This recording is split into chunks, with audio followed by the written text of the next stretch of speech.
Your Highness and I were kind of speaking about the same subject arenas today, and so we're just going to flow together and make this sort of a exponential talk that merges a lot of really interesting subject area and material together. So I'm excited, and I'm going to welcome her and say thank you, Your Highness, for reaching out and making this collab possible and spinning up the strands. And I want to welcome everybody to this Saturday. Normally, it'll be either Your Highness or myself on Saturday at this time. We'll be doing every other week. Maybe even we'll do this together at certain junctions as well. So I just want to welcome you all and give thanks that you're here today. And thanks for jumping on the show. We'll wait another minute or so, but... so it's 12:05, so we could actually get started, but on my it was basically we were doing every other week, but I didn't know that I was actually like assigned first and third Saturdays, and I had just been lucky up until this point that I never accidentally hopped on in anybody's slot. But luckily, it's Dr. E, he's super chill, and we're both in the metaphysics, spiritual, psychology realm. I know that you said that you study sociology. I study psychology, so we're basically two sides of the same coin. So for the people who joined for Actualizer, like he asked his people to do for me, make sure everybody's very welcoming to Dr. E.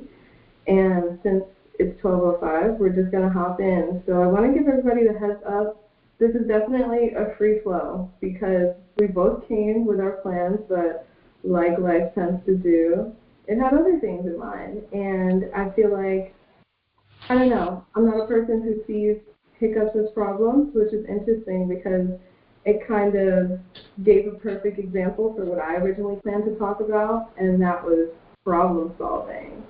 So I was going to center my topic around that, but now it's part of a greater whole because obviously him and I both have the option that when we texted in the chat, like, hey, make sure you join our show, we both could have, like, made it a fight, made it a panic, made it a big stressor. No. My fighting days are over. Long gone. Exactly. My problem solving, I think my problem solving days have just begun. Hopefully. Yeah, so definitely. when Your Highness said, she was going to speak about problem solving today and looking through a metaphysical lens, I said, well, it's perfect because I'm meshing wellness and the socio-political situation, which I normally, those of you who listen to my show know that I never really delve into that arena, but I think that it's a very different time period right now. And so we're going to be examining the connection between wellness and the socio-political arenas through sort of a metaphysical lens. And I think it's going to be very dynamic. So it's a great place to start for that. So Do you want to start things off with some of the things, or you were mentioning to me, Your Highness, and maybe see where that goes? So our natural alignment is just kind of crazy on that because people who listen to my show know also that I don't do too much diving into politics or things of the sort, and that kind of served as kind of a bridge between me and Dr. E, I guess, because I was sharing with him how I used to be super like activistic, and I don't get misconstrued that I don't still have causes that I stand hard for. But when I say like I used to be very activistic, it meant that like I was constantly flooding my brain with political and like social issues that ultimately still exist and still will always be there. But it had gotten to a point that I was having so much, I guess, intellectual involvement with it, but so little tangible impact on these causes that around the time when George Floyd had been murdered, I had a breakdown. I deleted all my social media. I stopped watching the news and TV. I remember I didn't even go to work that day because my mental state had gotten so worn down by constantly like giving my attention to these matters but not having the ideal impact that I know that I'm capable of putting somewhere. It's just like through reposting, through posting links, through standing outside and asking the people who benefit from my oppression to stop oppressing me. I felt powerless and I felt really drained. And ultimately, I guess where I land with that now is I still do practice awareness and I encourage people to be aware, but I find myself to be much more useful by putting my attention towards how people can use accountability and self-empowerment to make impacts not just in their lives but in the lives of others. And I do that. One of these mediums is through my podcast, teaching people about themselves and the world that they exist in. And similarly, I know Dr. E covers a lot of the same stuff. Well, thanks for sharing. And I think a lot of us can relate to your story of being in that place of in such a political fervor that you have to eventually hit a wall. And the walls that we hit are often turned quickly in defenses when we're able to sit in that place and really look ourselves in the mirror and say, okay, there's always a way through or up or around this. And I think that's one of the first lessons of metaphysics, the law of oneness, is that as soon as we begin separating politics, wellness, psychology, sociology, social phenomenon, when we start separating all of those things, race, people, religion, class, that's just like separating mind, body, and soul. We can technically do that and break those categories down, but ultimately they're all part of the same matrix, and we have to see them as interconnected, especially nowadays when I'm getting more and more patients and clients that are responding and reacting to the socio-political situations that we're in. And so, there's such an ebb and flow of oneness of all these things happening and connecting at the same time. And I think Your Highness mentioned, I don't like politics. Probably, I don't know too many people that do. I think they're on TV all day if they do like politics. But we've reached we're crossing a certain bridge right now where, at least from my experience and my knowingness and what I can share, that I think that some things need to be reflected upon, and there needs to be some unifying force, that comes together and talks about really some inherent truths. And our first truth might be that we've realized that this is a world of deception. And in a world of deception, you need people to talk to. So I think a great format would be, and my name's Dr. Biseca. I'm a naturopath. I've kind of introduced myself before. Done a lot of work in the shamanic arts and metaphysics, and most recently is in naturopathy and holistic healing.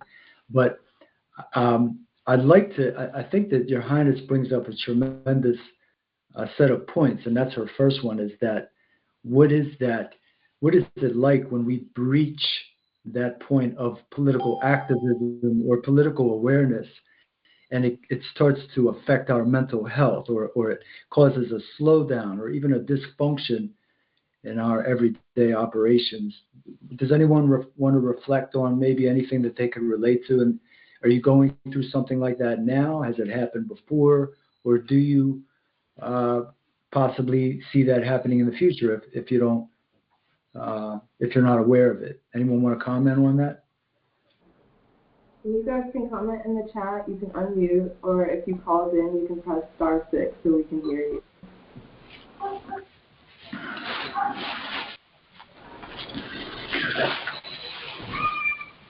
Hey guys, so I'm actually very involved in local politics, and I hear what you're saying. It is very, very hard to make sure that we know that our action has effects without taking it personally. And this world is very personal. And when we see, violence being perpetrated, when we see people losing their rights daily on our social media, it's hard to keep that in perspective with the things that we need individually. Your Highness talks a lot in this hour that we share every week about sometimes protecting our peace, sometimes understanding what it is that we need. And I think that a lot of the bigger picture stuff, especially right now in our country, kind of distracts us from being able to look inside and really say, okay, all of this stuff is happening. Where can I exist? What can I do? And how do I stay healthy in the meantime? Because that is all very hard to keep in balance. It's, and when you work in a coffee shop, when you're working with espresso, you have to dial in your espresso machine, right? You have to make sure the grind size, the water ratio, the heat, everything is right. And that's kind of what it is in America these days. Thank you so much. Thanks for sharing, Daniel. Totally agree. And I like the espresso comparison. And I feel like something that's key about that is like, caffeine being a stimulant. If you're working with things that are very charged, very energizing, things that can get your body shaking, and like knowing the right direction to channel that in. And I feel like something that I don't want to lose, like across this, is like the importance of awareness. Awareness is something that I talk a lot about in like personal wellness practices, but that global consciousness and awareness is also important too. I've been seeing some scary things, and I feel like ultimately that visibility helps us start to dial in our minds. I don't remember what specific thing you said about the coffee machine, but something about the grinder, get the grinder right, and see where we can be most effective in our own and as a collective. Because I actually was just like sitting and thinking about Marcus Garvey the other day, about how he was like probably around my age when he did all the like huge gathering of large collectives of people and being very passionate about his ideologies and very educated in those areas. And I feel like it kind of put into perspective for me, like, I need to bring all this to a point. And ultimately, I don't have the answers. But with my theme of problem solving that I intended to talk about today, an important part of solving the problem is being able to identify what the problem is. And not just the surface level problem, but what's the problem underneath the problem. And with all the, I don't even know what word, tension is an understatement for what's existing in the world today. But like, what about it is it that really gets us? Because obviously, oppression itself is a thing that does harm. But in order to start solving the problem of oppression, we have to see those underlying problems of where and how they impact us. And primarily, it's in our mental state. We are being told where to place our attention. Our focus is being hijacked, and it's being directed towards things that induce stress states. Like Dr. E was saying, like how these collective mind states start to manifest as illness in the body and sickness of the mind. So as problem solvers, which I hope we all walk away identifying as, because it's one of the most empowering identities you can behold, what primary problem are we facing individually? And I think one good start, and where I've started so far, is the mental health arena. I struggled. I figured out my way through my struggles, and I'm teaching people how to address those angles. We all need to be looking inside. What problems do we struggle with really badly, and how do we solve them, and how do we share that solution with other people? Yeah, and I think that we are all having to calibrate our body-mind matrix to a new level of awareness. Mm-hmm. And that level of awareness comes with all of the information that we're being fed and people's responses and reactions to it. And the thing that we have to remember, though, is that where we turn our attention as far as that awareness is really what's crucial. And that is our attention on the external awareness, that is what's happening with people in their rights, what's happening with the federal police, what's happening with the political situation, or are we turning our awareness and calibrating our awareness more internally? And that's the question we need to ask ourselves, because no matter what's happening right now, we're learning more, we're engaging more, we're acquiring more information, we're being exposed to more. And the awareness that we have to calibrate ourselves to, in other words, our body and mind has to adjust to all of these things we're being exposed to. Are we able to then equalize and maintain that balance of what's happening on the outside with what's happening on the inside? And I think that becomes one of our ultimate tasks, is to greaten that awareness on the inside so that we can manage the external world. If we don't create that vast, if we don't illuminate that vast portal and that vast source of knowledge within us, self-knowledge, self-awareness, then how are we going to calibrate ourselves when we get in our car and go out into this world, or even when we look at social media? We're not going to be able to manage it. And so I think that for me, the meditation becomes the metaphysics of it all. The inward journey, the inward awareness has to be something that brings us that discipline, that when we're making the espresso or we're going into work, that internal clock is the one that we're following, not the time that is defeating us, because time has created wounds already. It's created deep wounds in our psyche. And that's exactly what the powers that be, I think, they want. They want us to be caught up in this world of time instead of creating our own time and listening to our own internal clock. Definitely. Great point, Daniel. Yeah. I feel like what you said just made me think of two things. So you use the word internal a lot. I want to talk about something in psychology called the locus of control. But before that, you said something specifically about time and how we're being kind of given how we should process time. And I have a perfect thing that I actually planned on talking about earlier. But I was out to eat with a friend yesterday, and he's currently like in a month-long window of an application that he has to submit. I'm noticing he's kind of quiet, kind of distracted. I'm like, what's going on, buddy? What's on your mind? He's like, I feel like I should be at home doing the application right now, because like in his head he's like, if he's not the first person to submit it, he's probably not going to get it. So I'm like, wait, so let me get this straight. Because how he said it, I'm thinking it's due tomorrow or something. So I was like, wait, when does the application window open? On the 7th. It was the 10th. I'm like, so you're 3 days in to a 30-day window, and you can't enjoy your right now because of that? And we kind of started diving into how it's kind of like a sense of urgency that he was given, because like his parents always kind of carried on that like ideology, like you have to be the first, early bird gets the worm, et cetera, et cetera. Hello?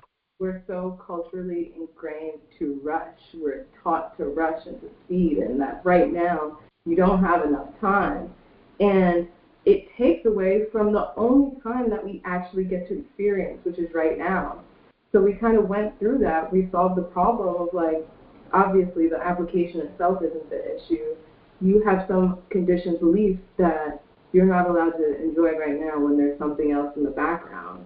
And it's so important to own your right to your time, own your right to your now, and to your future. But you never arrive at the future. You can only interact with right now. So it's so important to own and embody your ability to decide what needs to take place now and what needs to take place later. One good thing that we can do for ourselves right now is plan. Because a lot of the time we take on anxiety for the future, but when I was reading The Power of Now, they said anxiety is just a result of trying to cope with a future that hasn't arrived.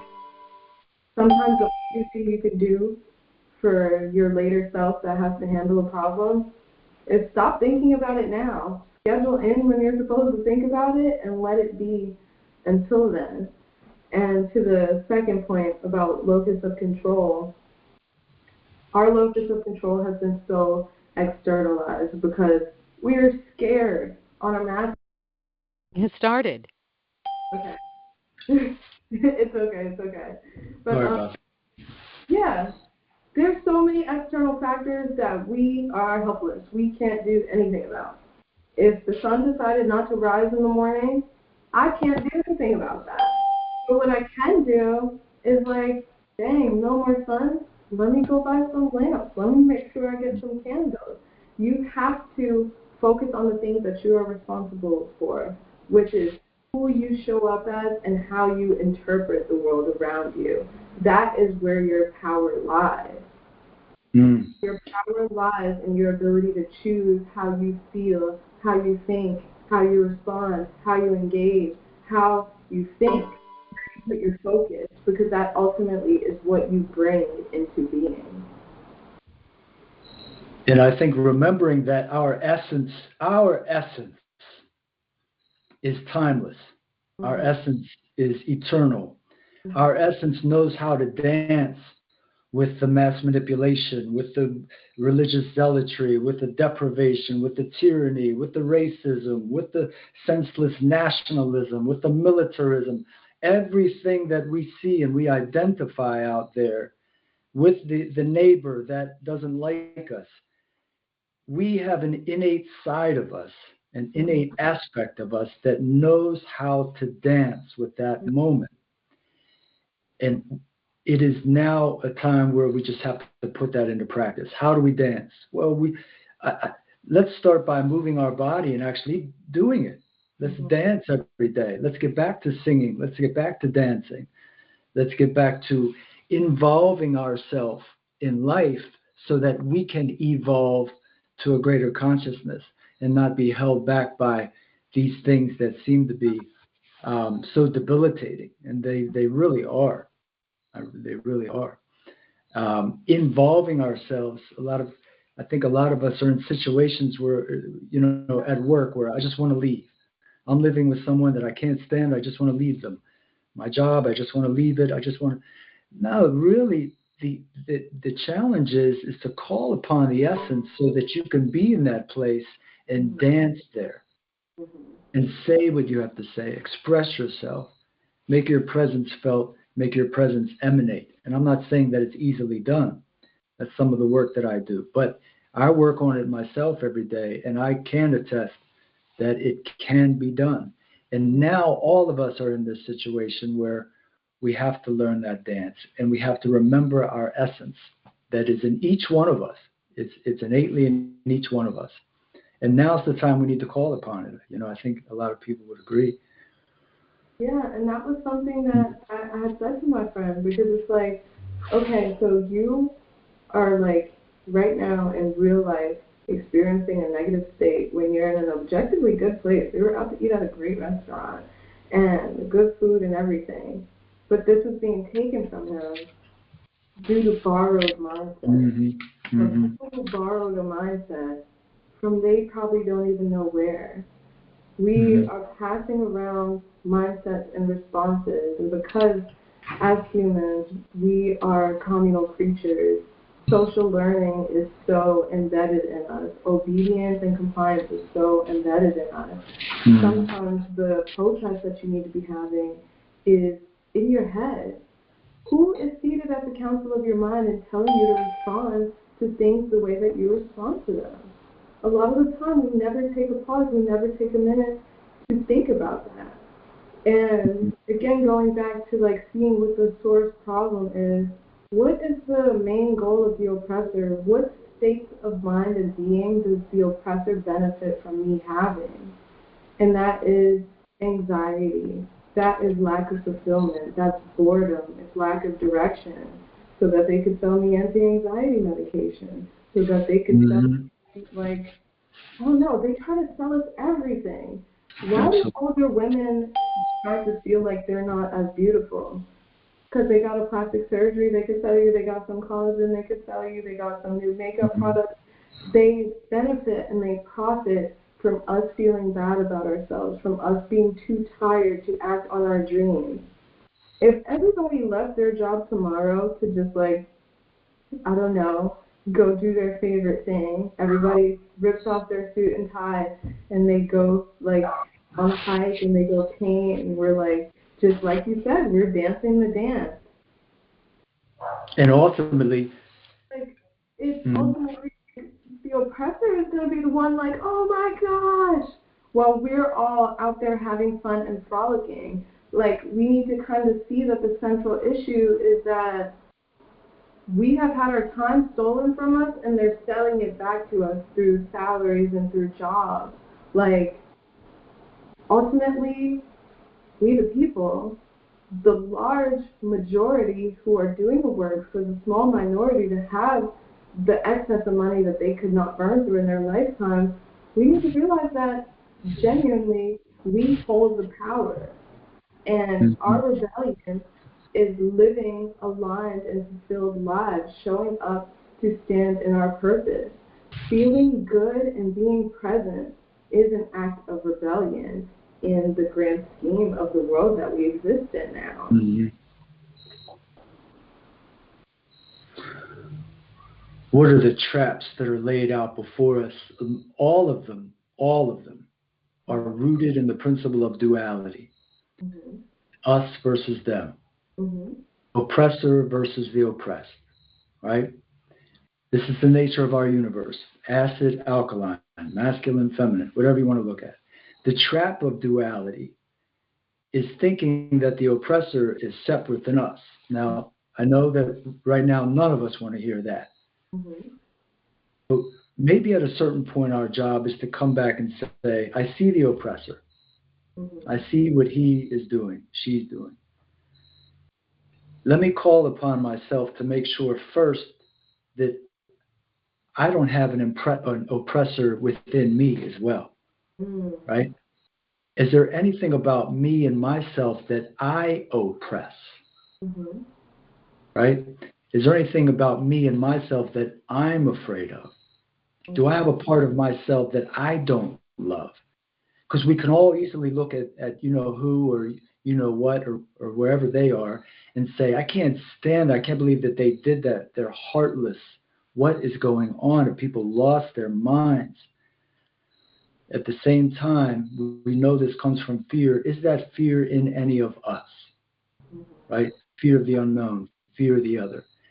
And I'm not saying that that's the ultimate solution, but it helps us begin and start with ourselves and plant that seed of awareness, coming back to the awareness to where you then see this person as a small aspect of yourself that needs to learn, right? Ultimately. They ultimately need to learn something, and they'll learn it because that's where we're all headed, is they'll eventually learn it. But what it does is it allows us not to hate them as much and fear them as much. And I think that's what's going to be our salvation, right? Definitely. Yeah. Sorry, am I interrupting? No. It's hard because we're like slightly with a delay. But I love that you bring that up because I feel like that is a reminder that we miss out on way, way, way too much. Because ultimately, all of our reality is happening in our perception. Somebody only has the ability to make you feel bad about something if you already have that open wound and they kind of are just sprinkling the salt in it. And that is the importance of shadow work. And I feel like the way that like spirituality is being promoted and practiced right now, I'm so glad that it's booming and people are becoming more aware of it. But something that I really don't like is that a key part of it being effective and being transformative is shadow work. Pain is essential for transformation and for growth. And like when we hopped on our call before we went live, I was telling him how I was listening to another podcast, it's the Science of Spirituality podcast on Spotify and maybe other places, but they were basically talking about how in chemistry, like before a chemical reaction, the particles are the way that they are. But maybe when heat is added, when another chemical is added, all these bonds break and they scatter and everything's disorganized and chaotic. And if you punk out there, you're going to be like, oh my gosh, that reaction was the worst thing that ever happened.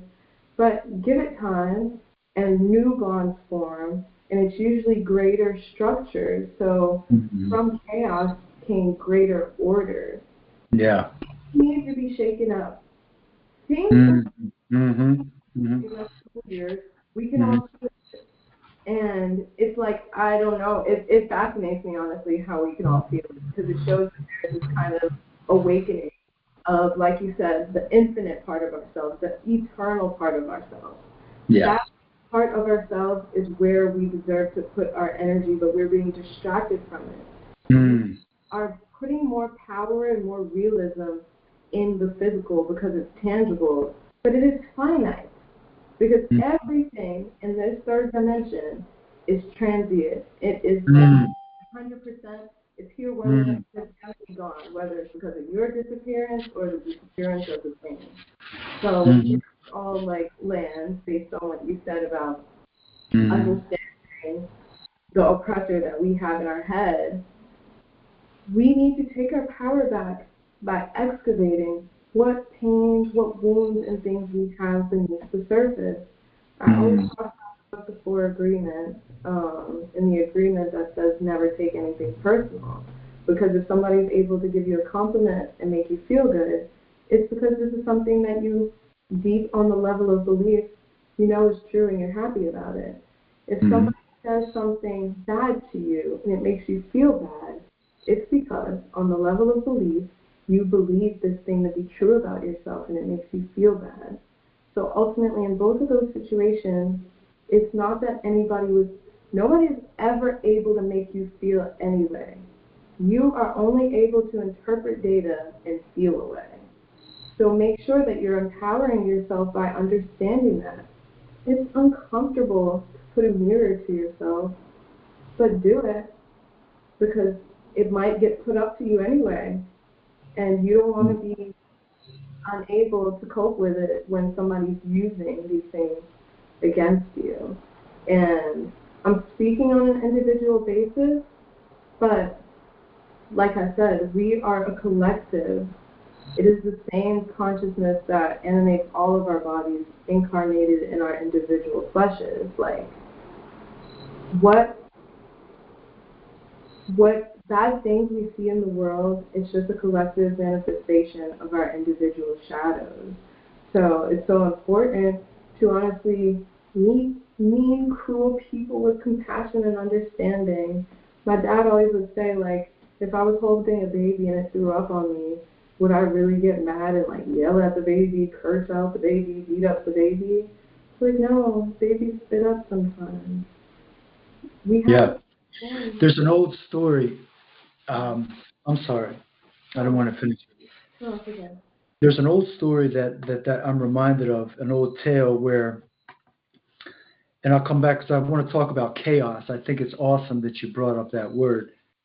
But this old story was taken from Central Asia when the days of the Khan and the invasions that swept across Central Asia. They were just pillaging villages and stealing, raping, everything. It was just chaos, burning villages down. And word got to one of these central mountain villages that the Huns were coming, that Khan was coming with his army, and it was time to evacuate.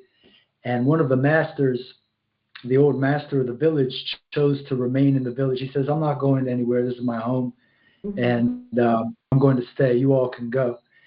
And so sure enough, the army came up the hill, set everything afire, and the man was sitting there. I'm sorry, they didn't set everything on fire. He was sitting there by the campfire, and the general walked over to him, and all the men were laughing, and the general pulled his sword out and put it to the man's neck and said, old man, why are you sitting here fearless and like you have no clue what's going on? I could slice your head off in the blink of an eye and not think anything of it. And the old man turned to him and said, I could allow you to slice my head off in the blink of an eye and not think of anything of it. And so that's the power of having that awareness, knowing that we're going to face the chaos. The chaos is around us. And what we've been taught about chaos has distorted our view of what it is, right? So much of what we've been taught, everything from our mathematics to our history, everything has distorted our view of what now realities are emerging. And one of them is our concept of chaos, right? And so how do they use that? How do the architects of control use that? Well, it's perfect for them because they know that we're afraid of chaos. They know that we can't handle it. So when they create chaos, which they're very good at doing, they know that our response is going to want to be safe. We're going to look to them to create safe measures so that everything is back in order. So they know that we're afraid of the chaos, especially in America, because we don't like chaos here. We like to hide all of our chaos and our violence. We like to bury it, right? Just like our garbage, we bury it underneath. And they know that chaos here is something that is not the norm. So they create the rules and the safety protocol, and they maintain the order based on our fear of chaos.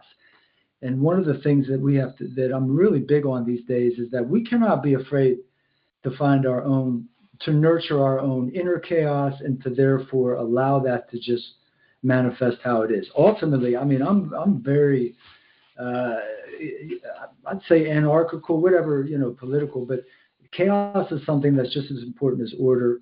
It's just like the dual principles we were talking about. It's masculine, feminine, it's alkaline, acid. It's the dualistic principle that we need in our lives. The chaos is what is the fire that takes us through the transformation.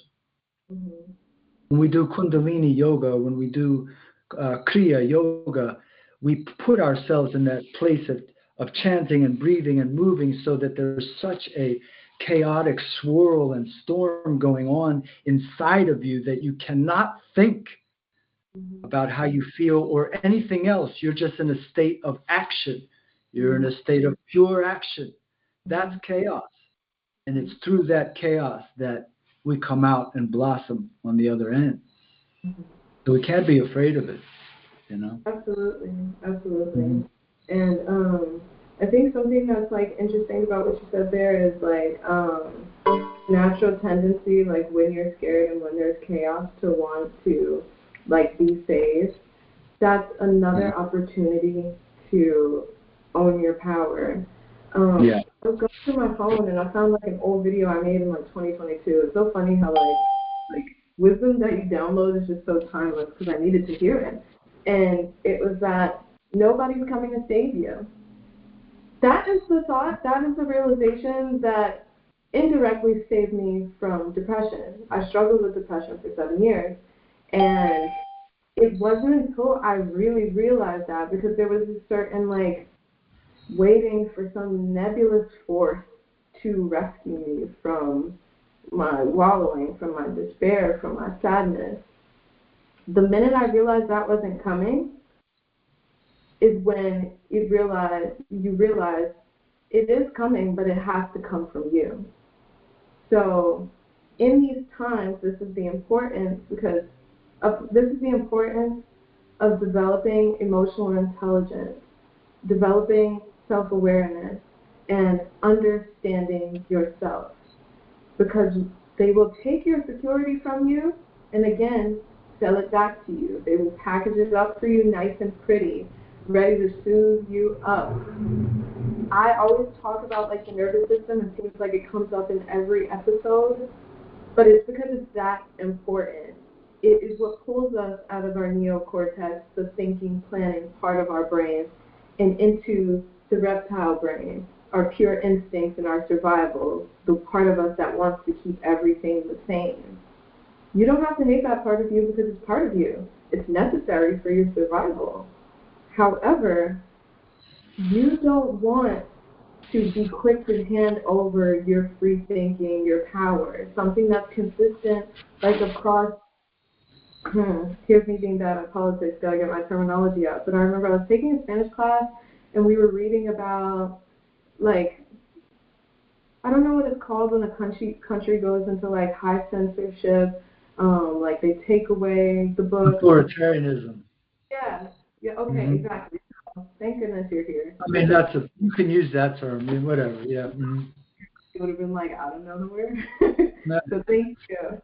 But like a common thread among that is that first people were pushed into a state of fear, whether it was actually some crisis happening or there was a manufactured crisis. Be ready for that. There's going to be a lot of that. It's honestly happening now.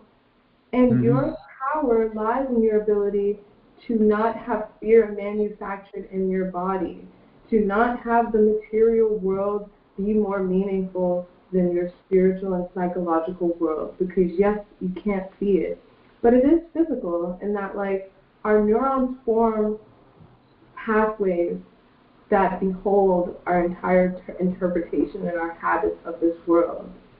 Take your power back by learning how to calm your body down, how to calm your mind down, and how to decide where you want your energy to go, how to curate your values, because that's another thing. Because I think that we will be pushed into situations where we will have to make decisions that we're going to have our human tendency to attach and hold on to what we have had and what we have known as good. Knowing your values is really important because you might be in a situation where what you want isn't the choice that you're able to make. So you need to know what things you're not willing to budge on, so those can be your constants. And for example, because I know I'm kind of speaking vaguely, my main values are around all the hippie stuff: peace, love, connection, happiness, and self-worth. As such, I'm not bound to any one place. I'm not bound to any label. I'm not bound to any like symbols of status, any titles, because I can be me, my authentic, free-spirited, fun-loving, kind, communicative, crazy sometimes self in any country, with any clothes on, in any vehicle, in any climate. You need to define your constant. You can't let your constants be material things because you will constantly suffer loss. Make yourself your constant and choose your values. Don't let them be spoon-fed to you. Let's talk about the word preparation. And I want to keep space for anybody that wants to speak at any point. Anybody, if you feel like you want to jump in, please let us know. But we're just flowing here, right? Mm-hmm. So what are we preparing for? And on what levels are we preparing ourselves? We're preparing for, first of all the things that our intuition is telling us right now about what's happening, right? Because our intuition, there's our intellect and our intuition. Again, the two sides. And our intuition is whispering to us, it's telling us things. When we see certain symbolic moments, it's saying, be prepared for this to go in that direction, right? And that's part of the amygdala and the fear-based part of our brain, but that's the part of our brain that has allowed us to survive and to adapt. So we have to honor it. And there's always a line between neurosis and being obsessive about your preparation and being off balance and undisciplined about it. But preparation is something that we have to realize at this point can be a crucial part of our habitus, because let's face it, we're all agreeing that what we see, even down to what we see in front of us at some point, cannot be trusted as to what it is. For the first time, what we see with our eyes, we have to second guess. In this world of AI, in this world of deception on the TV, in this world of deceptive people that are immersed in social media and trying to be something that they're not, right? So it's not just AI, it's not just on the screen, it's even in the people that we're dealing with every day who are dealing with their own mental illness, their own personality conflicts, their own lack of grounding, even ourselves. So what we see, what we hear, these types of, the sensual world for us, unfortunately, is breaking down right now. Mm-hmm. And we're going to be preparing for a time where it's not going to be about the senses. It's going to be about the internal awareness that we have.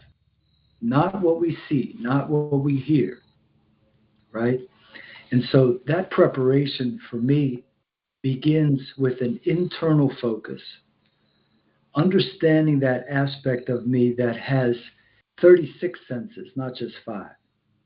Understanding that aspect of me that is eternal and never dies and is connected to the all one, everything that's one.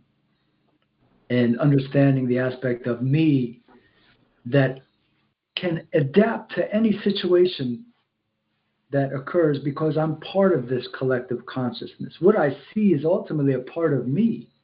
Mm-hmm. It's not separate than me.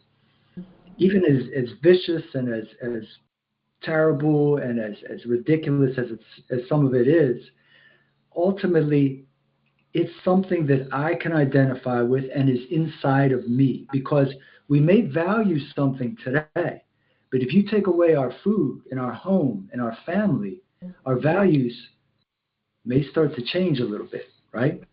What we value then begins to change when you don't have anything in your belly. Mm-hmm. So what doesn't change is that eternal self, that essence.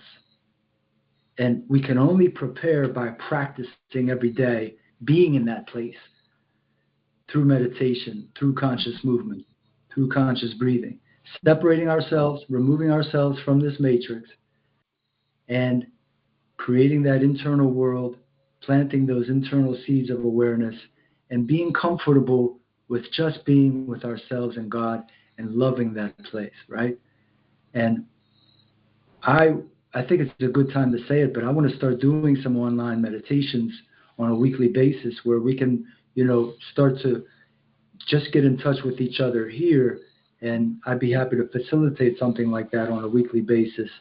If you'd like to join in. I've been doing it for a long time. Been doing about 20, 25 years, 25 actually, 30 maybe. But I can help you with that if you want to prepare in that way. Now, buying extra cans of food and putting that earth and fruit cellar under your house and all that, you're going to have to take care of that part. But we could do some internal preparation here if you're interested. Yeah, I definitely like that idea. And sometimes my brain generates so many comparisons at once. I'm like, and none of them are relatable. So like, let me just. Oh, yeah. So. We have to practice. It's a daily practice. Yeah. Yeah. So I have a belief that, and I've spoken about it before, we are genuinely just incarnations of God's consciousness directly. So I also have an understanding that the goal is to ultimately form that body of Christ. Anybody who's like a Christian here, you hear that like the church is the body of Christ, it's the collective of the people. And I feel like our main goal should be coming together and bringing that God consciousness like as big as we can to influence our world. Because I know it's so hard as humans in our three-dimensional bodies, living in our three-dimensional world, to prioritize that which we can't see and we can only feel slightly when you tune into it above the things that are physically here. But it's like, I know there's some people who are in here are friends, some people you might have listened to me a couple of times. Just trust me, bro. Just trust me. Like, I promise you, there is something so much greater than what we can see, and we're made of it. We're made of it. We were meant for it. So I feel like if there's any takeaway here, it's like, go inward, feel inward, listen. We all incarnated with a specific purpose. You know better than anybody else what steps you need to be taking. And I don't mean you, the mind. I mean you, the true essence of God. Learn to listen to that. Don't just, because we were raised to trust authority and because we were raised to trust titles, don't outsource your intuition. You're sometimes valuing the word of people who are so confident in their framework, but haven't even arrived at their goal, and they're not even on the right track either. But because they might have letters before or after their name, you're trusting them for what you should do more than you. Don't listen to your gut. There's certain animals, as soon as they hatch out their shells, they're building nests and hunting and doing stuff right away.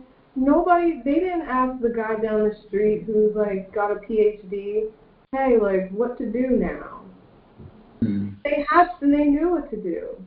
We have that too, but we also have this higher thinking. We have that ability to strategize. And there are people who have trained you to not listen to the instinct that you were born with, but listen to that. As much as I think I'm right all the time, I'm a Gemini for crying out loud. We're know-it-alls. I still don't encourage you to listen to me more than yourself. Learn to listen to yourself and learn to hear that inner voice, because it's not just your mind. It is the guiding consciousness that created the whole thing.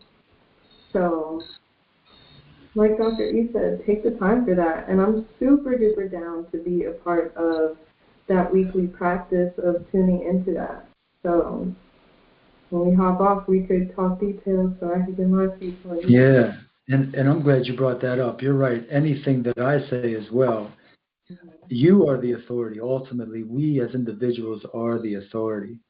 All of us are facilitating each other's learning and growing by having conversation. Conversation is the greatest form of meditation, but ultimately that has to inform our deep sense of knowing and our ability to discern for ourselves. That's what we want. Permission to speak? Yeah. Greetings, hey, greetings, brother. Greetings. Fantastic conversation. Thank you. And kudos to the both of you. We're witnessing in real time the merging of both of your minds to the inner consciousness that both of you are tapped into. Those are some advanced concepts that unfortunately many of us are not familiar with, because we're so caught up in the external world that we don't take the time to deal with the inner world of ourselves, which constructs the external world. It's not the other way around. It's who you are inside that creates what's outside. But we have been trained, or may I say, brainwashed into believing that it's the outside that creates, and we never do get to the inside. So it always starts with self. How does anything is created? It's within self. How does an artist create? Singing or arts or any type of creativeness. They always tap what's inside of them. And what you see, the results of what you see in a painting or in a song, it's a result of them tapping into what's inside. See? But it always starts inside. And see, when the opposition knows that, then they create a world that has us, unfortunately, always reacting to the external world never linking that the external world is connected to our internal world. And as long as we keep the two separate and don't know how they are linked together, then we will continue to be on this treadmill that's actually being created within ourselves, but we're so out of touch with ourselves. We don't even know that we're on the treadmill that we produce within ourselves. Thank you, brothers. I thank you, brother, and I thank you, sister, for touching in a subject that is so much needed in our rest. Thank you. Thank you. Thank you so much, brother. Beautiful. I feel like you touched on basically like the overarching theme in a really nice, concise, clear, and meaningful way. And I think like a gem in what you said is like understanding that it's our inner world that manifests our external world and not the other way around. Because it's true, it's a tough concept. I'm like, maybe me and Dr. E will try and tackle that one in the next one, because that's definitely a full episode in itself. But it's a key. What is in us? What's inside of us? Well, the sun is inside of us. The moon is. All of the planets, all of the stars, all of the cosmos, right? Every mathematical equation, every metaphysical law, all of it is inside of us. When someone says, "What do you mean?" You close your eyes and you sit there, and what type of thing are you finding? You're finding all of that which you see on the outside world and more.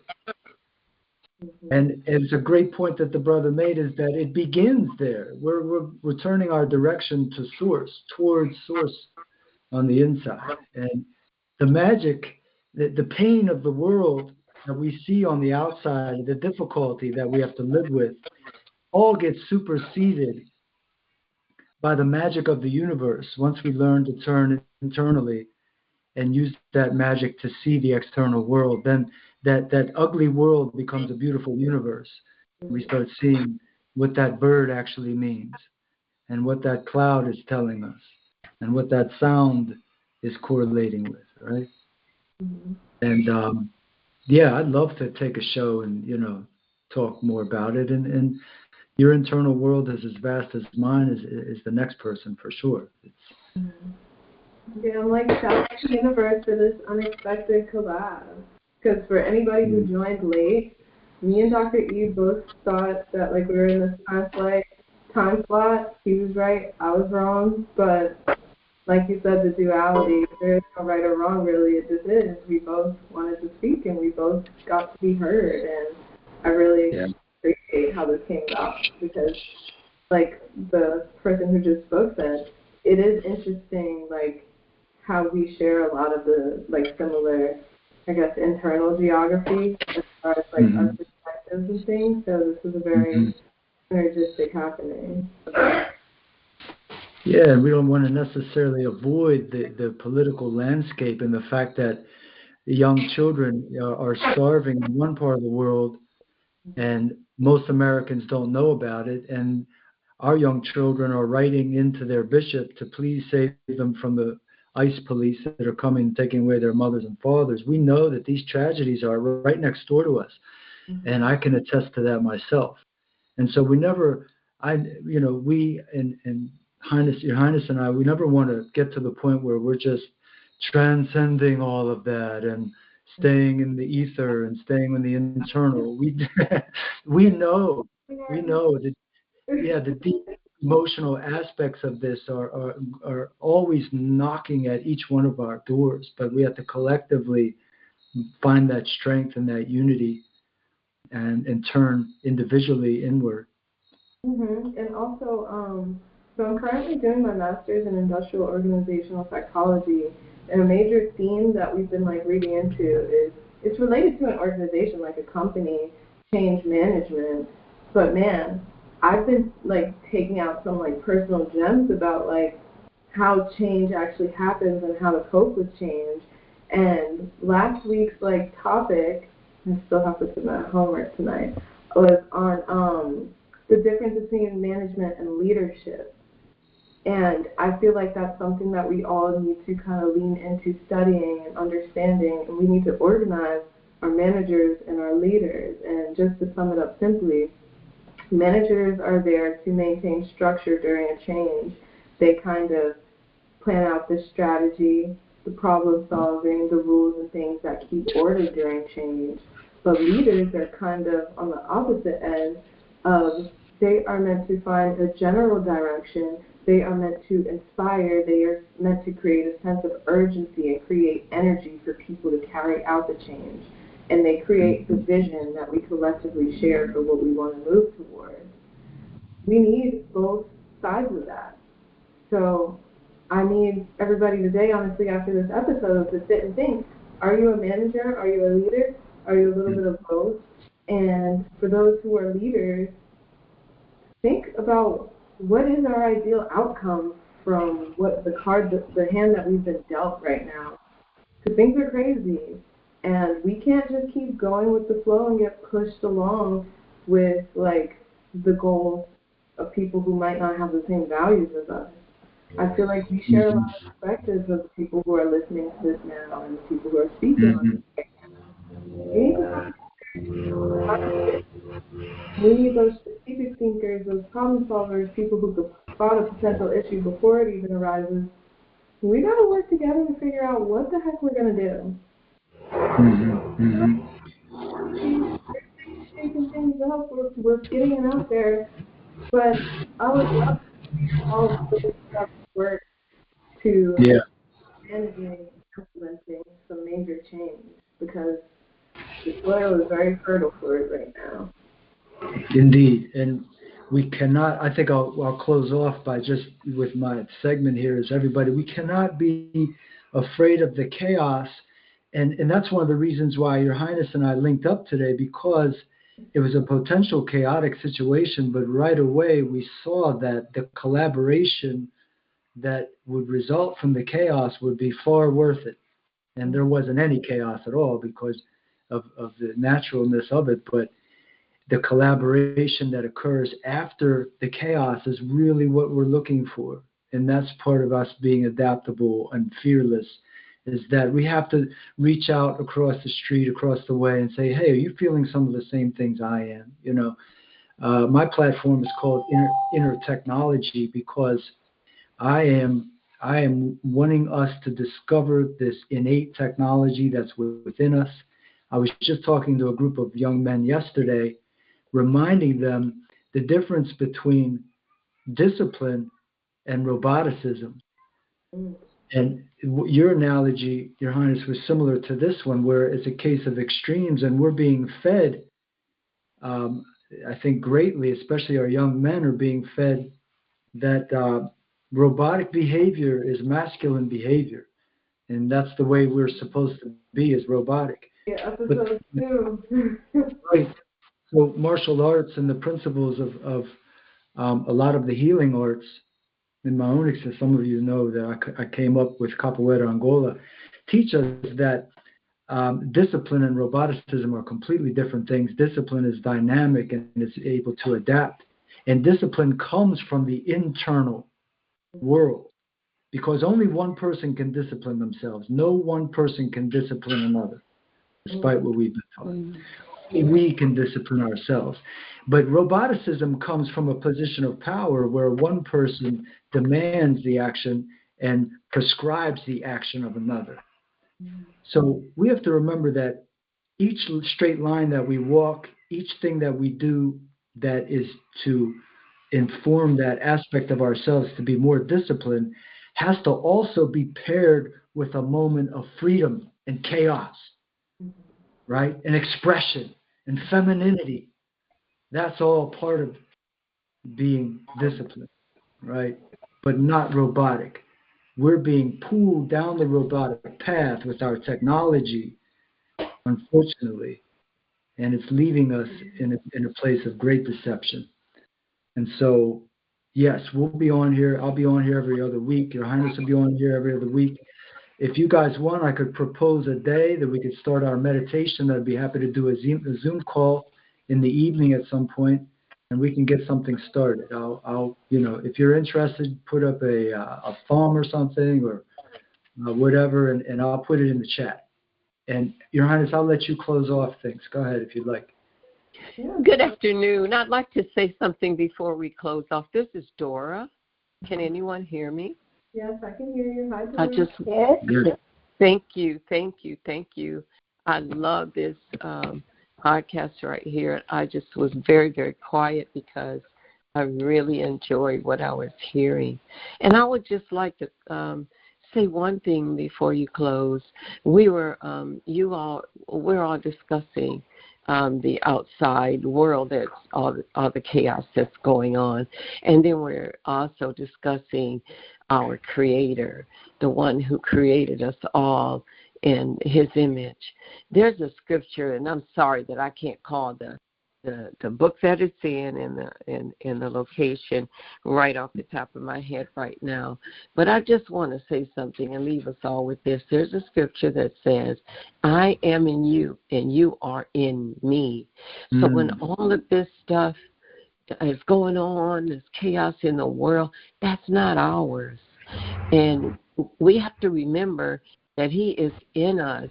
If it's a he or she or it or whatever it is, we're part of the Creator, and He created us in His image, and we all know that. We all on this call know that, so I'm not trying to do anything teaching. It's just something that's in my spirit right now. We have to not allow it to affect us on the inside or become a part of this chaos that's out here, because this has to happen before we get to where our true home is. And I'm sure our friends and family on this call knows that. So we must hold on to that and not let it affect us internally in our thinking or in our movement. And I'm not saying be disrespectful to anyone or anything, but be most respectful to our Creator and He who brought us here, because we are protected as long as we walk our walk properly. And I just wanted to get that out. Maybe I needed to hear me say that, but I hope that, I'm sharing something that is dear to us all. Well, we certainly thank you for listening. Thank you for speaking. I definitely appreciated hearing that word. And a lot of the time, I always say, I come up on here and I say what I needed to hear, and just so happens other people need to hear it too. So thank you for sharing. Thank you too. I love this call today. Thank you, everybody. I as well. Thank you. We're always learning from each other. Thank you for pulling that one out. Thank you. Absolutely. Does anybody else want to share any comments, questions, concerns? Just say hi. Feel free. Permission to speak? You may speak. Yes, sir. Thank you, brother. How are you? This is Everett. I'm with the Concerned Citizens down here in Louisiana. I'm a first-time listener to this show, and when I'm quiet, I'm in listening mode, and so a very interesting conversation today. And I must say I was going to join the meditation, and we'll be listening to you again. So enjoyed it very much. Thank you. God bless. Thank you, brother. Yeah. So if you want to put, everybody, if you'd like to put your phone number in the chat, I don't know. I don't want to invade anyone's privacy or anything, but if someone thinks of a better way to do it, then we'll do that. But for now, if you want to put your number, I'll text you the Zoom link, and then we'll just carry on. And I thought Monday meditation, the 2 M's, was a good marriage there, if that makes sense. 6:30 Eastern time works for me. I just propose it. And if you want to join in, we'll go about a half hour, 45 minutes. We'll do some breathing patterns and some sequential breathing and see what happens. So I think it's a wonderful idea. Yeah. Thanks, Everett. If anybody doesn't want to put it in their chat, but they always contact me, feel free to reach out to me, and I'll pass it along to Dr. E. Because it's like everybody in here heard from one of us. So if you want to be a part of it, just reach out and we'll figure it out. Yes. Want to share anything? Yes, I have something I'd like to say. Greetings. Salutations to all. Greetings. Yeah, everybody doesn't use the app. Most people call in. So if somebody knows Forrest's number or somebody's number who they could pass their number on to, it would be more effective that way. Okay. You know, and the other thing I wanted to speak to is just like what the sister just spoke to and what you've been speaking to. We're on our ancestral land. Even if we are foreign, we've been here first, second generation, whatever the case may be. So there is a power in us because we consume most of the foods that are grown on this land. We walk on this land, hopefully occasionally barefoot. So there is a prominence in us. So as Brother Marcus always says, this is the land of make-believe. Why? Because we're going along with the narrative that others are creating. So we need to start putting our intent out there in a collective meditation. You know, these are some of the things that I've spoken on my show, Thine Will Be Done. And you could chime in anytime you want. It's every Friday, and I'll definitely give you the floor so you can share this information because it's very, very important. But mainly, what I really wanted to share is thank you both for all that you do. I stand and salute you. The other thing is we need to start acknowledging if a supreme being blew the breath of life in us, even if you don't feel, think, or believe that, something made us manifest on this physical realm. So there is a prominence in us. So if we use our own intent and constantly keep putting it out in the universe, you don't have to say it out loud. You could just say it within your own mind because it still will cause that ripple effect. And just like what you're speaking to, brother, if we do it collectively at a certain time, change will come. It doesn't have to get as horrific as they desire. You know, Georgia Guidestones, all this foolishness, it doesn't matter. What matters is how we label things, what I think and say and do. That's all I wanted to say. Thank us. Permission to speak. Yes, sir. Good to hear you. Thank you, brother. Grand rising to everybody on the line. Really, there's nothing to say about everything that I've heard up here. If I had to make one comment, one suggestion, it would be to say to Your Highness, you need to be heard a little bit more louder. Far away from your mic, and then you take into account some of us may have bad hearing, but if you move up closer to that mic, yeah, I'm glad you brought it up. I thought it was just me, so I don't say anything. But yeah. I'm here, y'all. Yeah. We need to hear you a whole lot louder, Goddess. So if you can move up or whatever you need to do to adjust, we can hear you loud. That would be a beautiful thing for some of us that may be hard of hearing. Okay. And I rest. And I 25th that because, I was going to say that also. Keep doing what you do, Infinity. Yes, brother. Thank you. Thanks, guys. I'm like, how y'all gonna let me whisper the whole time? I didn't know. Is it any better now? A little bit better, but you still need to be closer. Yeah, more. It needs to be more. It's sharper, more sharp. There's like some distance, some fade back there. You know, I'm not a technician. I think it's the device I'm using. All right. I usually use this one. All right. So now I know. Don't get creative on podcasting. And no. Thine Will Be Done is on Fridays, brother. And what time was that one, so that we know? Yeah, my name is Edward. At 8 p.m. every Friday at 8 p.m. All right. Vito, what's going on, man? Vito, what's happening down there? Vito's here. Vito's been on for a while. I just miss hearing Vito's voice. That's all. Well, I'm glad we're all kind of on the same page here. Yes, hi. Hi. I'm here. Thank you for acknowledging me. I'm going to call you, Vito. Yeah, please do so. Yeah, let's have our Monday nights at 6:30 Eastern time. I'll set up a Zoom link. I'll send it out in the chat, and I'll send it out to some of the people, or I'll send it out to the Team Huddle chat, and then I'll send it out to the people in our chat here, and we'll get some real collective, I think, vibration. I got a suggestion for you for some vibrations, for some internal peace. How about you get a day in the spot up here on Grown Folks Talking? You mean the meditation through the app? Yes, you can get a spot right up here on Grown Folks Talking. Where they can make room for you. I don't know if Mondays. With that. They can make we'd have to look at the schedule, right? But yeah. That's just a suggestion. That's all I'm asking. Yeah, well, I'll talk to Forrest and see what's open, but I'm open. Absolutely. Forrest was here. I don't know if he's still here, but he was up here. Well, it's time. We know that. I'm still here, brother. Hey, whatever needs to happen is going to happen, brother. Thank you, Brother Leon. And, of course, thank you, too. You know what I'm saying?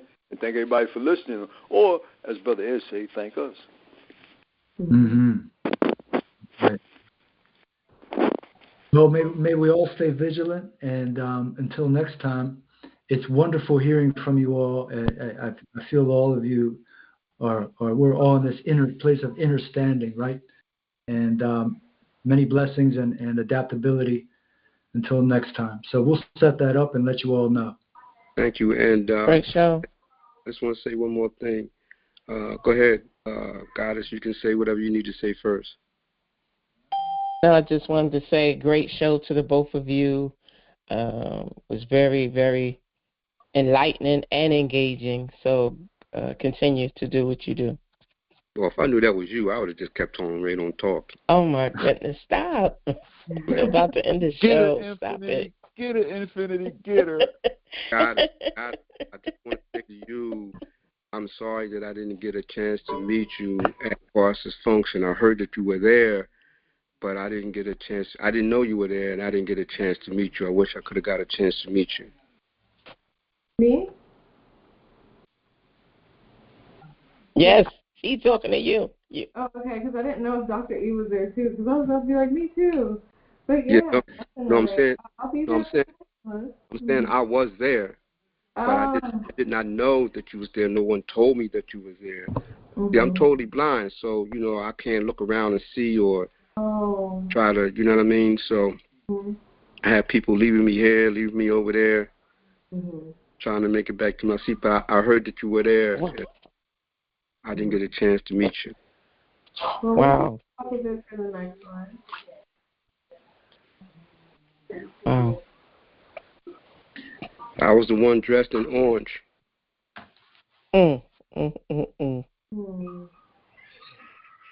You're asking a lot of my memory abilities right now. I don't even remember what I was wearing. No, I didn't have on orange. That was just a joke that blind people do. I can tell you this, I was one of, if not the one, that had a hat on. Yeah. He also spoke too, so that's not going to help you.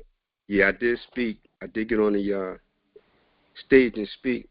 I think I'm the only one that quieted the whole room down, and you could hear a pin drop. Yeah, and I also didn't get to stay the whole time, so I'm not sure. Yeah, I was up there. I was on stage with Miss Carol. But definitely will be aware for the next one. And if anybody else has anything to say before we wrap up, going once, going twice. Okay, thanks, Dawn. I appreciate everybody for tuning in. I appreciate Dr. E for helping me make this be an epic episode. And I am excited for what we will all go forth and do individually and collectively. I feel like this felt like kind of like a nudge from the universe. Be like, hey, be a little more interactive, be a little more collaborative. And, like we were talking about that inner knowing, I can just feel how fruitful this connection and the new ones that we will forge will come to be. So thank you all so much. I appreciate you for hearing me. And if Dr. E would like to say anything, please. No, I say everybody. Love from the heart. Yes. Everybody have a great Saturday, great weekend, and great eternity. So, I'll see you guys.